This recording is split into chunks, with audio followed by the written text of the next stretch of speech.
entender o paralelo entre o Antigo Testamento e o Novo Testamento, esse é o melhor livro para você entender e fazer pontes, compreensão das figuras apresentadas, de toda a liturgia, de todos os sacrifícios apresentados no Antigo Testamento e ressignificados em Cristo Jesus. O autor de Hebreus é esse que vai muito bem esclarecer. Se você ler o capítulo 9, todo o capítulo 10, você vai entender por que Paulo inicia dizendo, portanto, ou seja, conforme dito anteriormente, e aí ele segue a sua explicação. É verdade que a igreja, no início, para a gente entender um pouco do que eu quero compartilhar com os irmãos, nesse princípio de perseverança, a igreja no início, nos seus primeiros anos, nos seus primeiros dias, era composta basicamente de judeus. Na primeira pregação os discípulos, com raras exceções, a sua maioria, o seu conjunto maior eram de judeus. Depois, quando Pedro prega o seu primeiro sermão no dia de Pentecostes, quase 3.000 pessoas se converteram. Na festa da Páscoa, quem que estava lá? Judeus. Depois diz, capítulo 4, seguindo, capítulo 2, falando dos 3.000, depois o capítulo 4, agregaram-se mais 5.000 pessoas. Se considerarmos que a população de Jerusalém naquela época era composta de mais ou menos 40.000 pessoas, logo no início da igreja, 3.000 com 5.000, 8.000, mais 120 que estavam no cenáculo, já era um igrejão no primeiro mês de existência. Nos primeiros dias de existência, já era uma igreja enorme, embora a igreja não se reunisse em Jerusalém a princípio. Os primeiros discípulos permaneceram ali, mas esse número maior de pessoas, de 3.000 e de 5.000, se espalharam. Depois da Páscoa, a igreja se espalhou por diversos lugares. Paulo chegava em determinado lugar, como Roma, onde ele não semeou, e a igreja já existia, assim como existiu em vários outros lugares, antes mesmo que Paulo, que Pedro, ou que alguns outros discípulos pregassem. Então, essa primeira comunidade, feita basicamente de cristãos. Se a gente abre ainda mais no capítulo de Atos, capítulo 21, verso 20, mais ou menos 58 anos depois da 50, 30, menos que 58, mas 58 depois de Cristo, no primeiro concílio da igreja em Jerusalém, quando o apóstolo Paulo desce para a cidade de Jerusalém, para prestar relatórios e compartilhar, dizem ali os líderes da igreja, inclusive quem era o pastor era Tiago, irmão de Jesus, que uma multidão, milhares de pessoas haviam crido em Cristo Jesus, estavam se escandalizando porque o evangelho havia alcançado os gentios e a forma como eles viviam, isso escandalizava os judeus, mas havia um grande número. Basicamente a igreja nos seus primeiros anos era composta de judeus. Mas pastor, por que o senhor está dizendo isso? Porque esses primeiros cristãos tinham seus costumes, suas tradições e a sua interpretação do Torá, da lei e das cerimônias, das liturgias e do culto. Por outro lado, depois, quando o apóstolo Paulo, pregando na cidade de Corinto, faz um rompimento com os judeus e a partir dali começa exclusivamente pregar aos gentios, e a igreja se estende aos gentios. No livro de Atos, nós temos lá a primeira igreja missionária que institui o apóstolo Paulo, Barnabé e outros para pregar o evangelho. Aí o evangelho se expande aos gentios, ou seja, aos não judeus. Então nós tínhamos um conflito depois, em determinado período da história da igreja, entre judeus e gentios. Dificuldades de interpretarem e entenderem o culto, e também dificuldade de se relacionarem, e a gente vai aplicar um pouco disso. Ainda para dados, para a gente entender, a arqueologia mostra que escavações na cidade de Nazaré e na cidade de Cafarnaum, nas sinagogas encontradas ali, tinham símbolos cristãos, significando dizer que provavelmente toda a comunidade judaica havia se convertido, e aquele lugar que era a sinagoga dos judeus adorava, reconhecendo Jesus como o Messias. Mas por causa dessa aceitação de Cristo Jesus e dos problemas de interpretações, isso gerou uma série de dificuldades para a igreja, como por exemplo, criação de materiais, livros depois chamados de apócrifos, interpretando, por exemplo, considerando Jesus como um profeta à semelhança de Moisés, mais ou menos como o islamismo hoje, que reconhece Jesus, mas como um profeta à semelhança de Moisés. Assim, os judeus também consideravam Jesus um profeta. E quando a gente vai ler o livro de Hebreus, nós vamos entender por que ele vai considerar Jesus superior a Moisés, Jesus superior aos sacrifícios do Antigo Testamento, superior aos anjos, superior, e aí, compreendendo os anjos, vocês se lembram que nós lemos em Colossenses 2, exatamente Paulo escrevendo, combatendo o culto e aquilo que eles criam e acreditavam sobre os anjos, porque algumas pessoas também interpretavam que Jesus era um anjo, e simplesmente um anjo, e por causa disso, muitos falsos ensinos foram se proliferando no meio da cultura e da igreja cristã, a partir da própria interpretação judaica, e também com a chegada dos gentios, outras coisas mais, por influência da filosofia e da cultura grega. Pastor, vá guardando todas essas informações, porque elas são importantes. Os líderes, ainda que com todas as dificuldades e esses problemas, foram sendo perseguidos, presos por causa de Cristo Jesus. Ainda que alguns se desviassem, alguns estavam permanecendo firmes nos ensinos cristológicos e cristocêntrico de Jesus como Messias, o Salvador.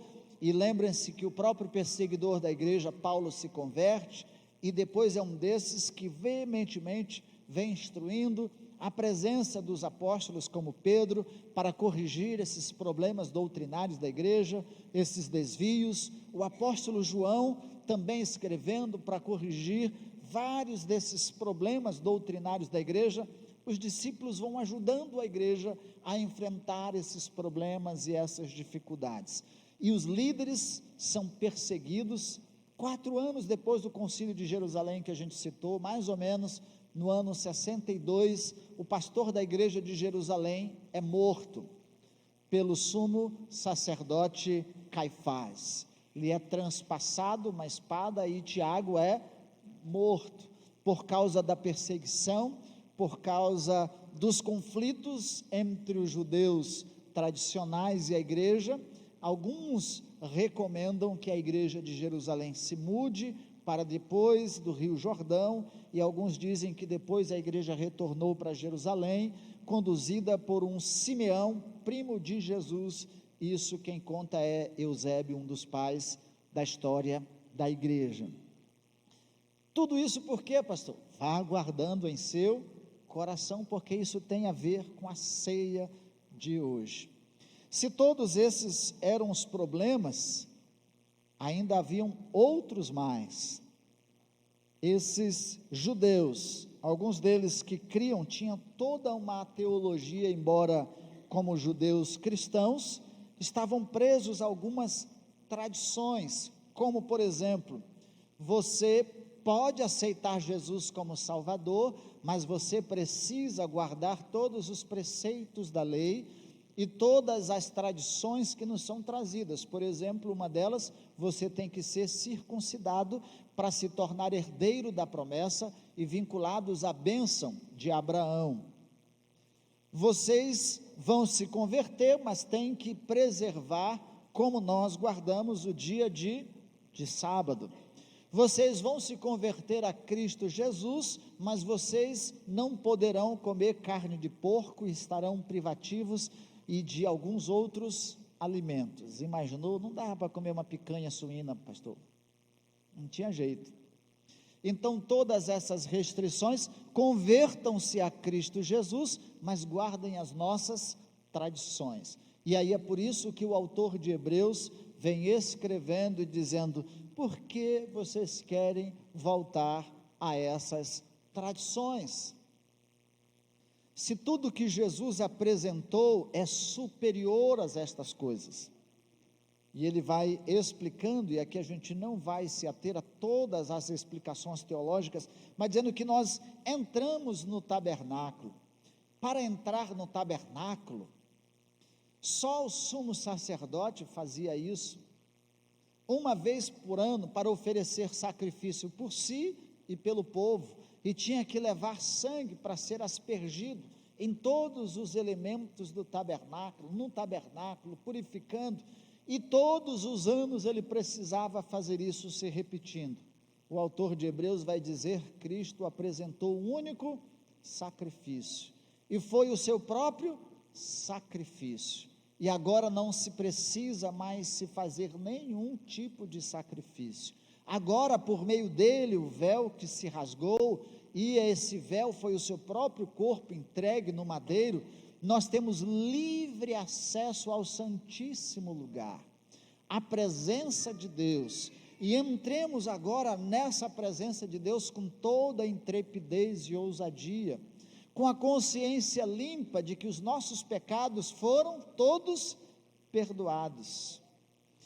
E como diz o próprio texto na sequência: eu não me lembrarei mais deles. Com o corpo lavado e purificado, porque era prática deles as cerimônias de purificações e de se lavarem em todos os momentos de cerimoniais ou de celebrações ou de culto.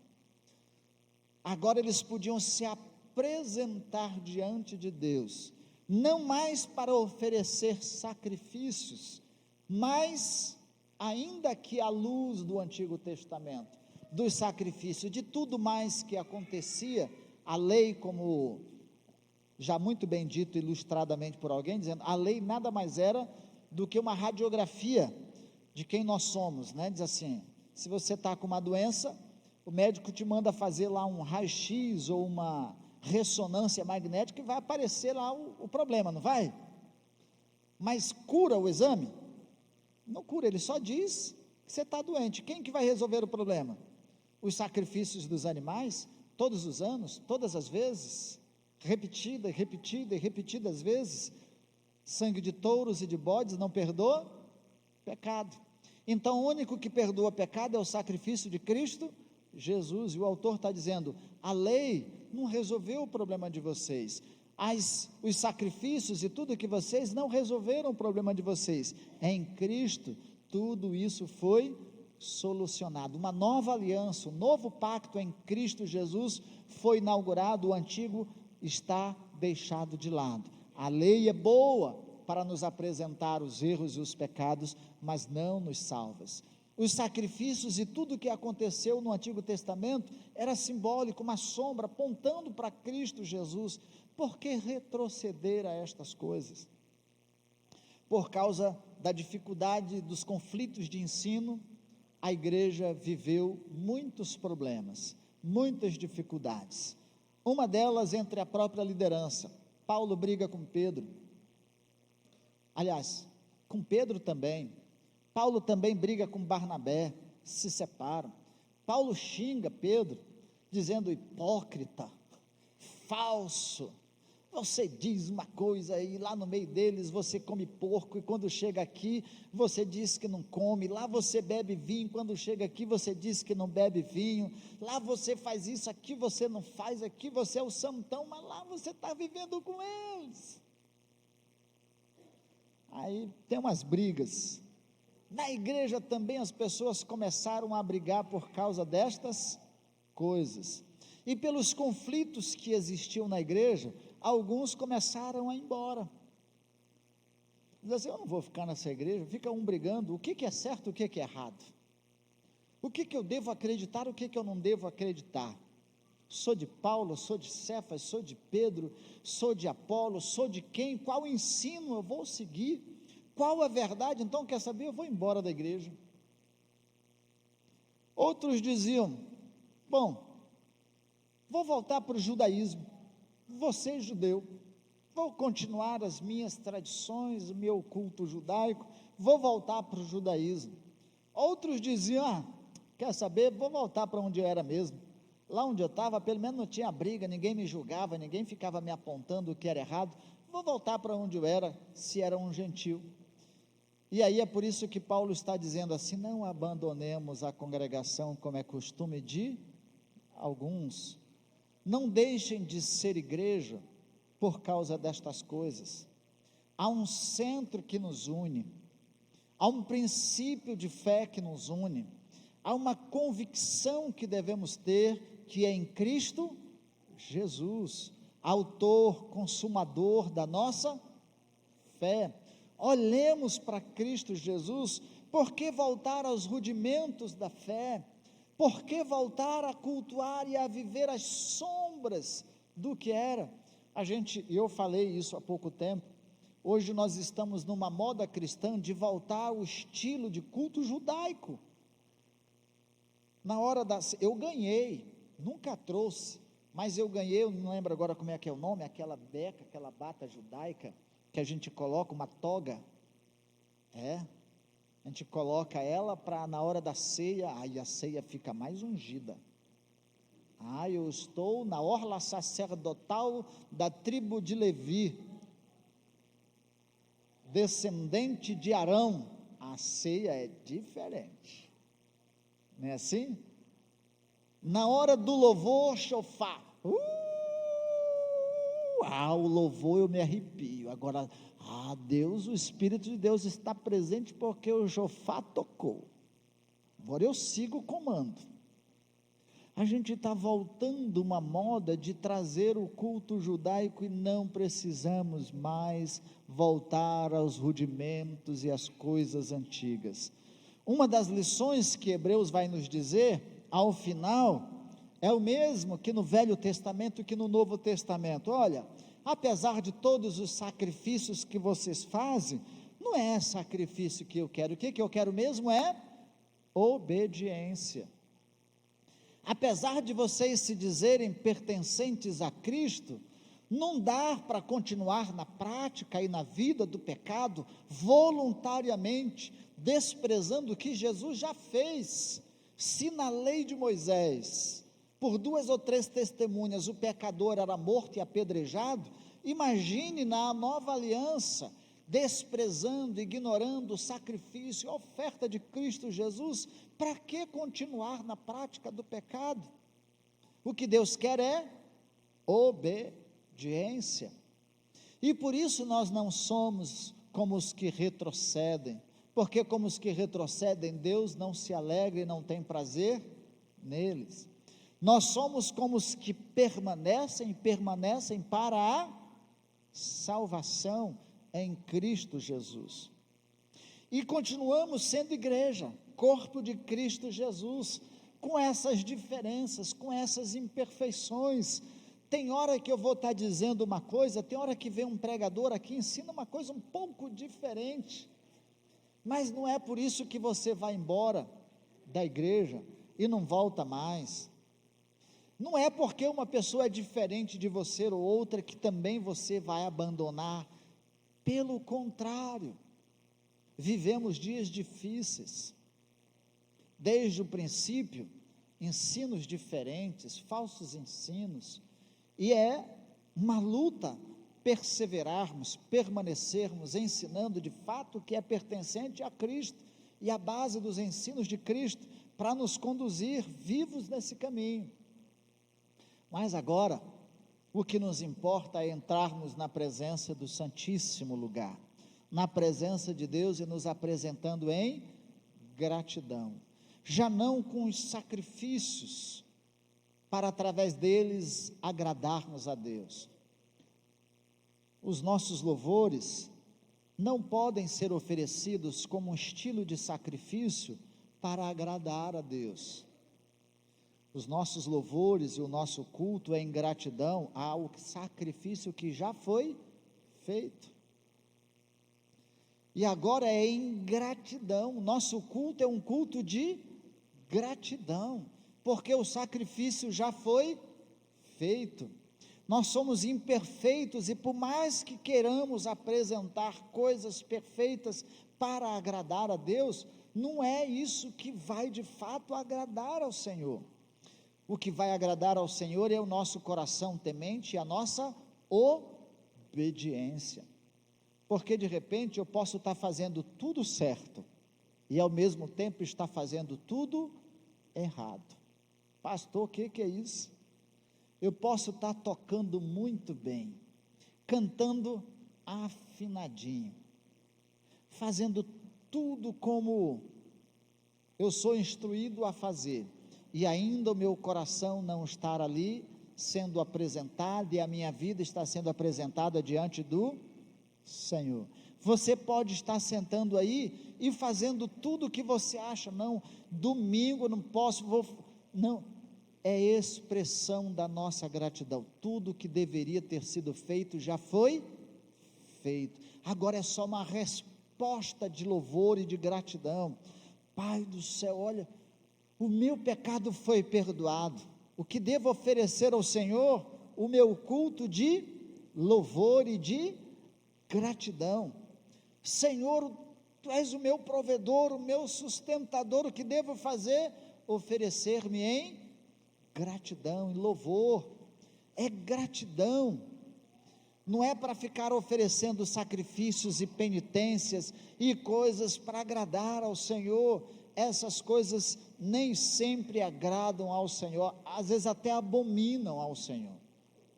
Como ele dizia assim: eu odeio o levantar das mãos de vocês, os grandes eventos, as grandes celebrações, os grandes ajuntamentos, porque nem sempre o coração está lá de fato diante de Deus. Nós somos convidados como igreja, você é convidado a entrar na presença de Deus por meio de Cristo Jesus, e quando nós entramos na presença de Deus, a gente vai entender o que Jacó disse: eis que eu vejo os céus e os anjos subindo, e é visão espiritual.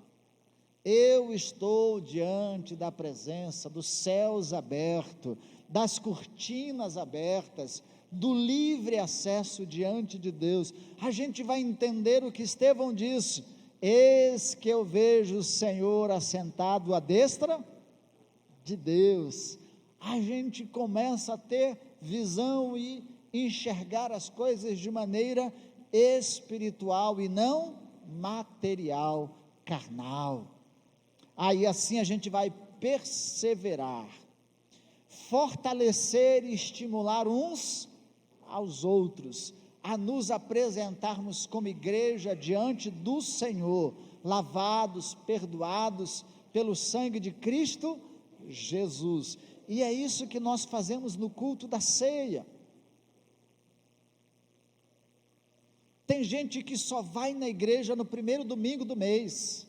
Hoje é ceia, eu preciso ir na igreja, porque aí lá eu vou participar da Santa Ceia, e aí eu vou voltar à minha comunhão com Deus. De fato, esse é o momento que a gente relembra o que Jesus fez por nós. Comendo pão, eu me lembro, o Senhor entregou a sua vida para me ligar a Deus, para me reconciliar com Deus, para ser a oferta, o sacrifício em prol dos meus pecados.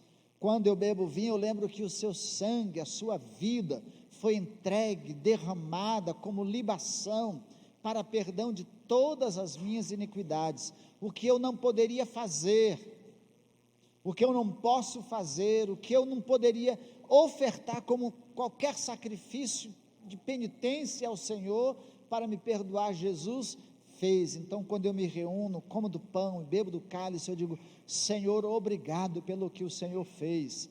Mas o bom é que isso fosse todos os dias. O bom é que isso fosse todos os dias da nossa vida, não só no primeiro domingo do mês, porque não são os elementos que vão perdoar o seu pecado, que vão fazer você mais santo ou menos santo, mas é um elemento que pode te fazer lembrar de quem é que santifica a sua vida, quem é que perdoa a sua vida, quem é que te livra da condenação eterna, quem é que te conecta de volta a Deus, quem é que usa de graça e de misericórdia para com a sua vida, para com as nossas vidas, amém? Por isso o Hebreus vai dizer: não abandonemos a nossa congregação como é costume de alguns, antes nos estimulemos e vamos viver assim em Cristo Jesus, amém? A igreja do primeiro século tinha problemas, não tinha? Tinha gente abandonando a igreja? Tinha. Vocês veem que tem um monte de banco montado ali, não tem? É porque tem muita gente abandonando aqui também. E eles estão encostados lá porque muita gente tem abandonado, deixado de frequentar, deixado de participar. Pode ser que seja por minha causa. Eu posso ser um Paulo, um Pedro, um Apolo, né? Posso ser alguém daqueles que você não goste, ou pode ser uma pessoa da igreja, ou pode ser alguma coisa que você viu na igreja que não goste, mas não deixe de ser igreja e frequentar a igreja, esse lugar de pessoas imperfeitas, mas que buscam se aperfeiçoar em Cristo Jesus, e que se reúnem porque foram perdoadas pela graça, misericórdia, bondade de Deus, sacrifício remidor de Cristo Jesus, que rasgou a cédula da nossa condenação, e nos dar a liberdade de nos apresentarmos diante dele, dar a mim essa liberdade, dar a você a essa liberdade também, e nos dar a convocação, para sermos estímulos um para os outros, não juiz uns dos outros, e nem alguém que abandone um ao outro, mas alguém que estimule um ao outro.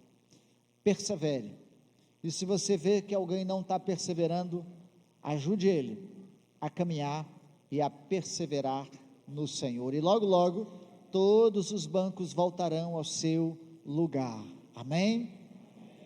E aí depois, quando não couber mais, aí a gente retoma de novo o segundo culto, e quando não couber mais, a gente retoma o terceiro culto, e quando não couber mais, a gente quebra as paredes aqui e aumenta, e quando não couber mais, a gente compra um barracão das fábricas ali e se reúne lá. Ué, porque vocês estão só alguns dizendo amém? Em poucos dias a igreja somaram a eles 8.120 pessoas, os 120 discípulos, e depois os que se chegaram, e depois a igreja se multiplicou, e aí ela vai continuar se multiplicando, amém? Amém. Participemos da ceia do Senhor. Eu quero convidar Laís a que chegue aqui, enquanto você se prepara.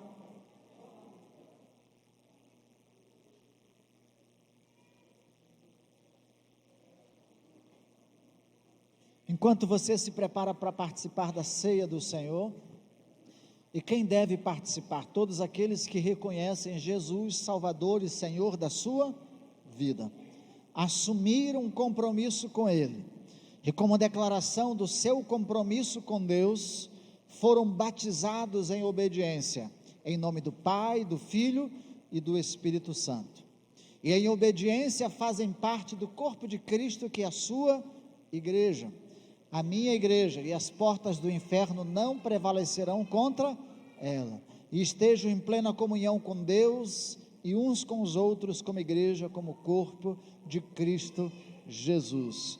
Esses devem participar da ceia do Senhor. Então curve a sua cabeça, ore, confesse as suas culpas, os seus erros, as suas transgressões, confiando que Deus é suficiente em Cristo Jesus para nos perdoar e nos purificar de todas as nossas iniquidades. Saúdo a igreja com a graça e a paz do Senhor, amém?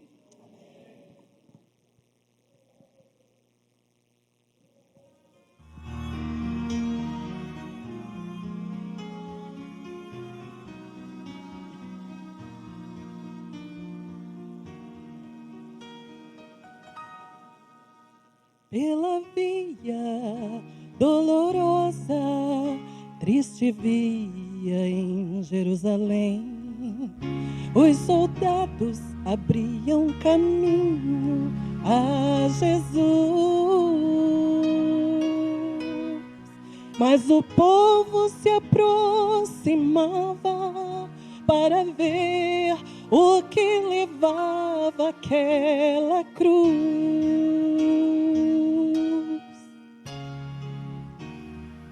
Ele sangrava,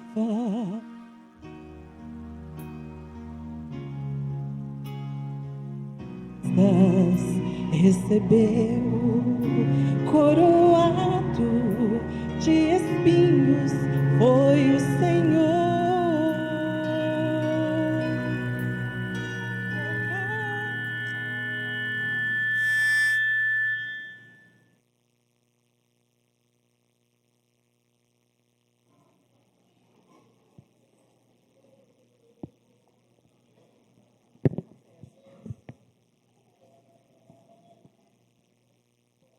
Oi? Pastor. Oi? Oi? Som?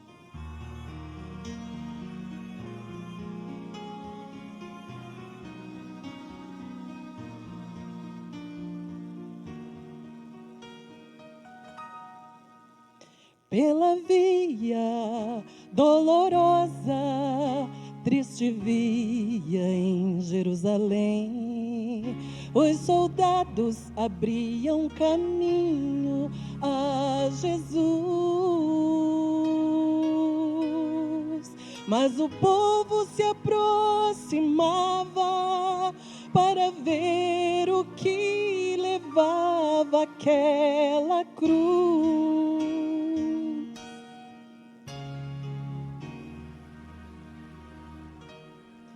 Ele sangrava pelos golpes que nas costas recebeu, coroado de espinhos foi o Senhor,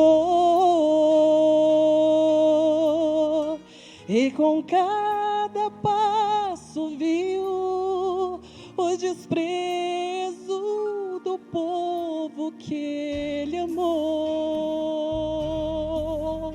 Pela via dolorosa que havia da dor, como ovelha veio Cristo, Rei e Senhor, e foi Ele quem quis ir por amor a ti, a mim. Pela via dolorosa ao Calvário a morrer, pela via dolorosa, triste via em Jerusalém, os soldados abriam caminho a Jesus, mas o povo se aproximava para ver o que levava aquela cruz. Pela via dolorosa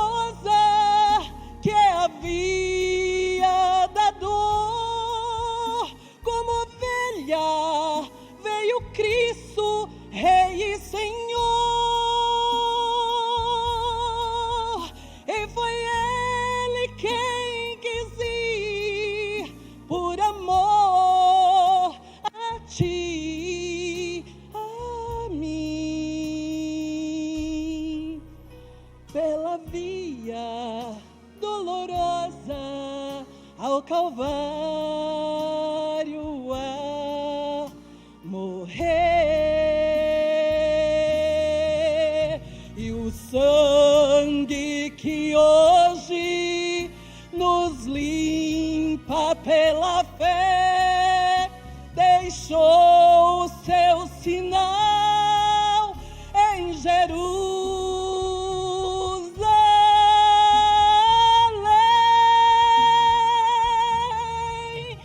pela via dolorosa que é a via da dor, como ovelha veio Cristo, Rei e Senhor, e foi Ele quem quis ir por amor a ti, a mim, pela via dolorosa ao Calvário a morrer.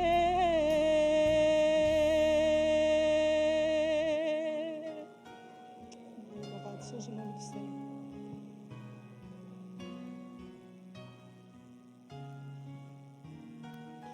Alguém que vai participar da ceia ficou sem receber o elemento pão e o vinho?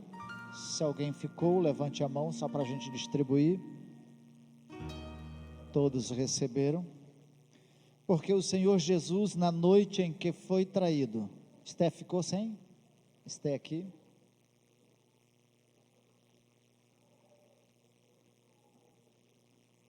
O seu ficou ali, Esté.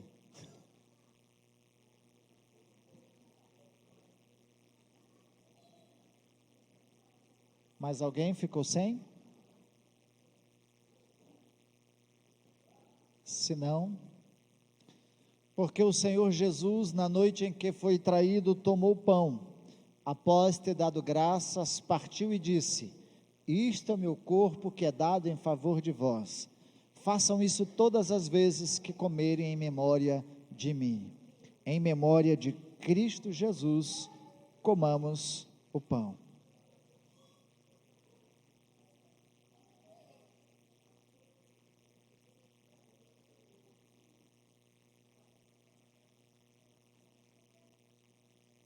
Por semelhante modo, depois de haver ceado, tomou também o cálice, dizendo: este cálice é a nova aliança no meu sangue. Façam isso todas as vezes que beberdes em memória de mim. Bebamos o cálice em memória de Cristo Jesus.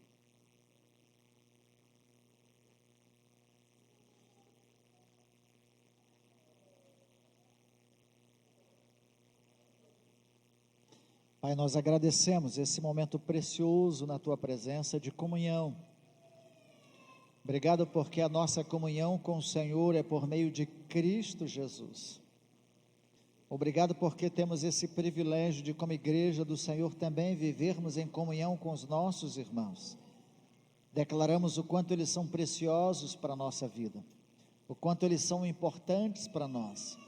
Nos ajude, ó Deus, a vivermos nesses dias, nesses últimos dias, tempos difíceis, vivermos em comunhão e estimulando uns aos outros, para que ninguém abandone a fé, que ninguém deixe a fé e muito menos o convívio da igreja, para que ninguém pereça, ó Deus, mas permaneça, firmes até o fim. Nossa oração em nome de Cristo Jesus, amém, amém. Convidamos a equipe de louvor, eles vão nos conduzir numa adoração de louvor, e eu convido a igreja a ficar em pé e cantarmos juntos com eles.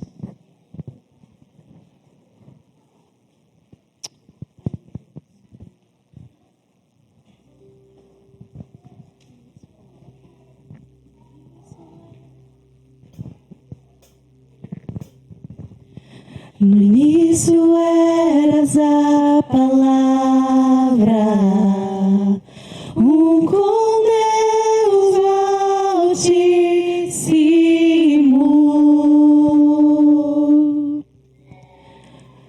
o mistério de tua glória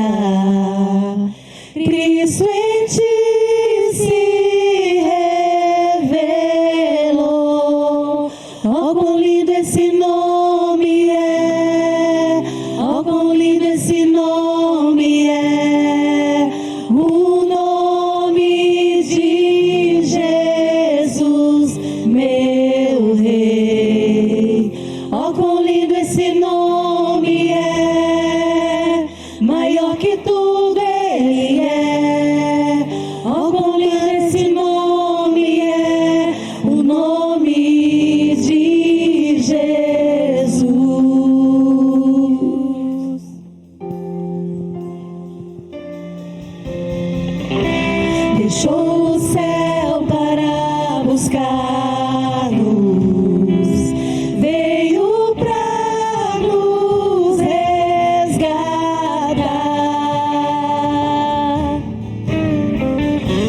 Amor maior que o meu pecado, nada vai nos separar.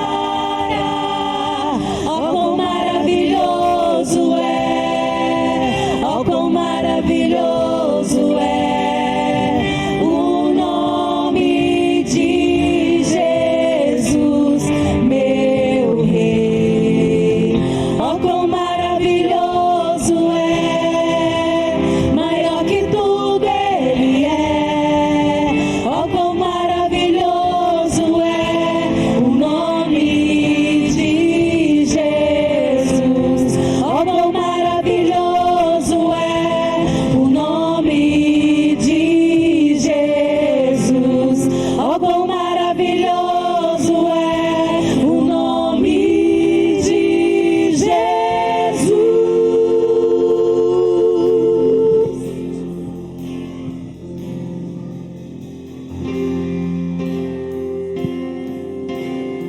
Ele morreu, mas ao terceiro dia ele ressuscitou.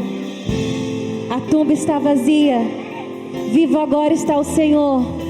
A morte venceste, o véu tu rompeste, a tumba vazia agora está.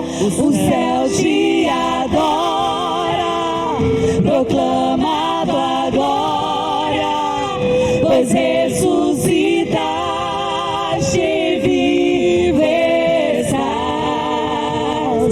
És invencível, inigualável, hoje pra sempre reinarás. Teu é o reino, tu é a glória, acima de todo nome está.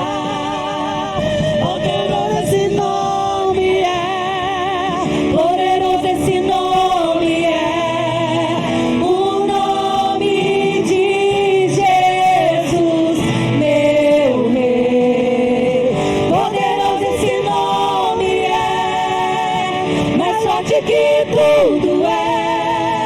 Poderoso esse nome é, o nome de Jesus. És invencível, inigualável, hoje pra sempre reinarás. Teu é o reino, tu é a glória, acima de todo nome está. Poderoso esse nome é, poderoso esse nome é, o nome de Jesus, meu Deus. Poderoso esse nome é, mais forte que tudo é. Poderoso esse nome é, o nome de Jesus. Poderoso esse nome é, o nome de Jesus. Poderoso esse nome é, o nome de Jesus.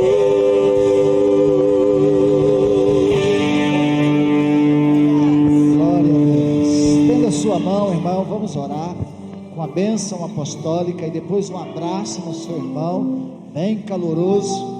Damos por encerrado o culto desta noite. Pai, obrigado pela tua presença no nosso meio. Obrigado porque nos dá o privilégio de estarmos como igreja reunidos em gratidão e louvor ao Senhor.